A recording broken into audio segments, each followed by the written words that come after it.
Have you ever sighed over a jealousy scene, an unexpected kiss, or that bossy male lead in a K-drama? Yeah, a lot of people have found all that cute. But the truth is, many of these behaviors are actually huge red flags that, in real life, would be serious warning signs. In today's video, I'm going to show you 5 moments we romanticized without even realizing it. And now, you might see them in a very different light. Red flag number 1, the forced kiss. You know that classic K-drama scene where the male lead suddenly grabs the girl and kisses her while she tries to resist or just freezes with her eyes wide open? Yep, that's still being sold as romantic tension. But in reality, it's just one thing: a forced kiss. What's worse is that instead of treating it as a problem, the script often uses that moment as an emotional turning point, as if that's the exact second the couple falls in love. This red flag shows up in many popular dramas like Playful Kiss, Boys Over Flowers, Secret Garden, and many more. In Playful Kiss, for example, Seung-jo kisses Ha-ni out of nowhere, without her consent, just to shut her up. The scene is framed as something super cute, with soft background music, slow motion, and even a romantic soundtrack.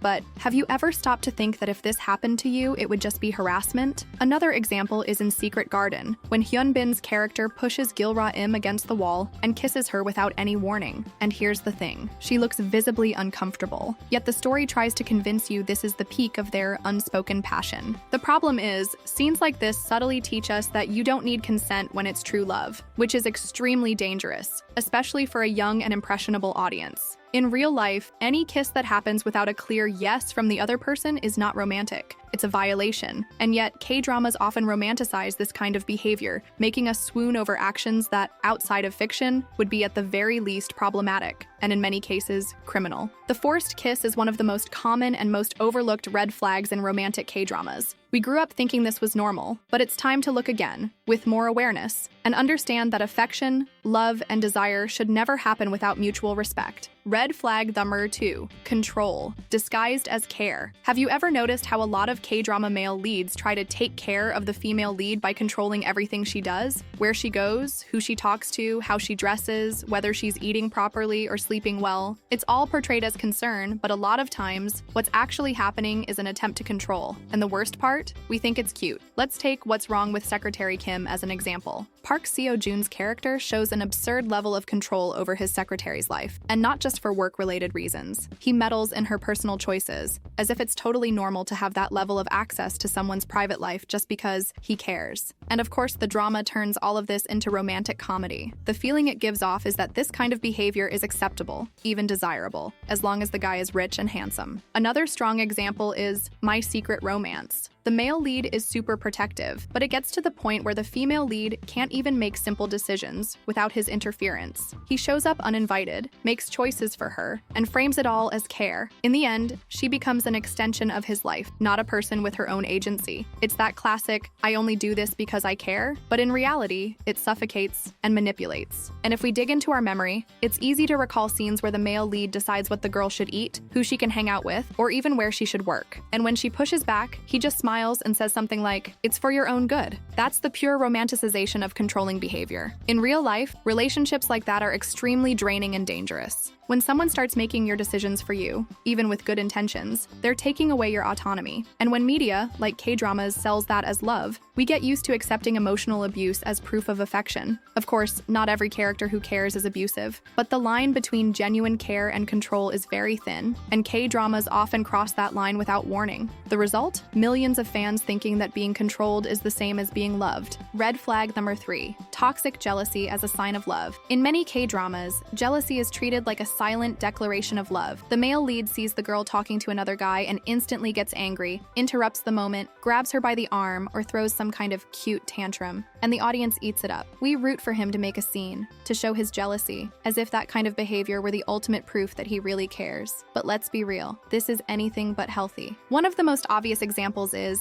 Nevertheless. Song Kang's character is the typical bad boy who disappears, comes back, keeps the protagonist confused, but explodes with jealousy whenever she talks to another guy. And the worst part, he's not even committed to her, yet he wants her to be only his. The whole dynamic is completely unbalanced, but it was marketed as a modern, sexy romance full of tension. Deep down, it's just emotional manipulation and possessiveness, not love. Another drama that follows this pattern is Cheese in the Trap. The male lead is extremely possessive, even manipulates situations to keep the female lead away from people he sees as threats. And the script tries to justify it all by saying he just wants to protect her, that he loves her too much. But that kind of love suffocates, isolates, and destroys the other person's freedom. And no matter how much the story tries to sugarcoat it, it's control, not passion. The problem is that this kind of narrative teaches us that the more jealous someone is, the more they love you. When in reality, excessive jealousy usually comes from insecurity, the need for control, and a lack of trust. We see characters freaking out, spying, invading someone's personal space, and instead of thinking this is toxic, we think, aw, he cares so much. In real life, toxic jealousy isn't charming. It's a red flag. And the constant repetition of these behaviors in dramas can normalize the idea that being in a relationship means giving up your freedom to prove your love. That's not romance. That's emotional captivity. And if we keep confusing these signs with acts of affection, we'll continue romanticizing relationships that, outside of fiction, would be deeply harmful. Red flag number 4, forgiving, cheating or humiliation. Because he changed. How many times have you seen a female lead get humiliated, lied to, or even cheated on by the male lead, and still end up forgiving everything in the end because he's sorry, or he changed for love? This is one of the most dangerous red flags in romantic K-dramas because it teaches that no matter how much someone hurts you, if they say they love you in the end, it's all forgivable. A striking example is The World of the Married. The husband repeatedly cheats on his wife, manipulates her, lies, emotionally destroys the entire family, yet the script still tries to make the audience understand his side. Instead of being a harsh portrayal of emotional abuse and betrayal, the drama ends up becoming another story where the woman has to rise above the pain and find peace, often being pressured to forgive. Another case is Love Alarm, where Song Kang's character also shows questionable behavior. He disappears, comes back, emotionally messes with the lead character, and yet she remains torn between him and the other guy. What's the message here? That true love justifies everything,